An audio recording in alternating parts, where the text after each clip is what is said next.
Thank you, Chair Murkowski and Vice Chair Schatz and the committee for this opportunity to share today. My name is Pete Upton. I'm an enrolled member of the Ponca Tribe of Nebraska. I serve as the CEO for the Native CDFI Network, the only national membership organization dedicated to supporting Native community development financial institutions.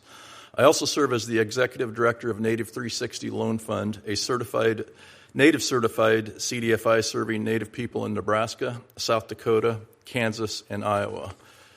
On behalf of NCN and the nearly 100 certified and emerging Native CDFIs we serve, I express our grave concern regarding the reduction in force action on October 10th to terminate all CDFI fund staff and abolish the CDFI fund altogether. These actions will economically devastate tribal communities. According to a recent Federal Reserve study, 46% of tribal communities are located in banking deserts. Native CDFIs are typically the only financial institutions serving these communities, providing access to capital, credit, and financial education where no alternative exists. Abolishing the fund will cause severe, immediate, and long-term harm to Native CDFI's ability to serve the growing small business, homeownership, agriculture, consumer lending needs of tribal communities, the needs long ignored by mainstream banking institutions. We are already experiencing the impacts. The FY25 appropriated funds for the Native American CDFI Assistance Program remain frozen, with no Treasury staff at work to finalize these agreements or release the awards, choking off critical seed capital for the Native CDFIs whose average asset size is just $5.8 million. Meanwhile, dozens of Native CDFIs awaiting Treasury recertification remain in limbo with no one to process their applications.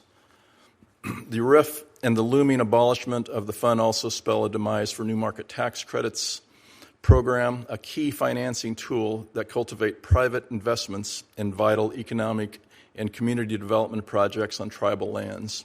Without the fund, staff to administer it, the latest double round of New Market Tax Credits won't be allocated to Native community development entities or other CDEs serving Indian country.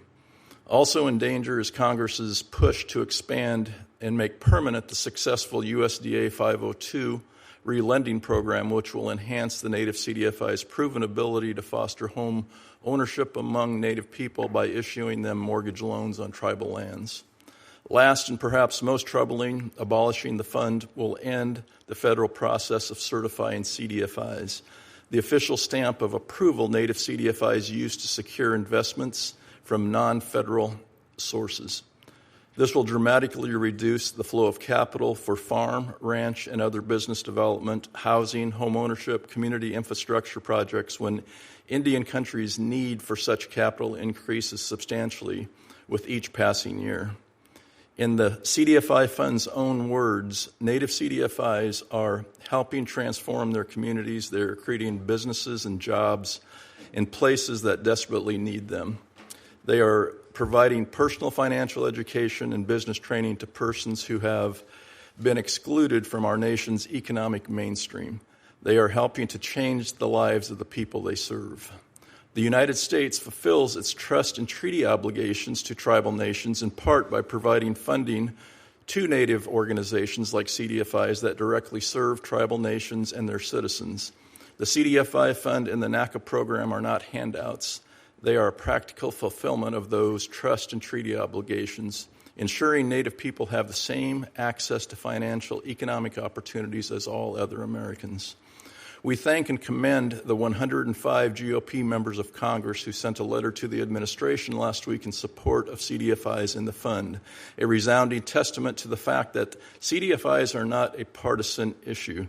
They deserve the continued support of the federal government so they can continue their vital work, which can only happen if the administration's RIF action and its plan to abolish the CDFI fund are abolished. We stand ready to partner with you to achieve this goal. Thank you. Thank you, Mr. Upton. And we will finally hear from Mr. Locklear. Welcome.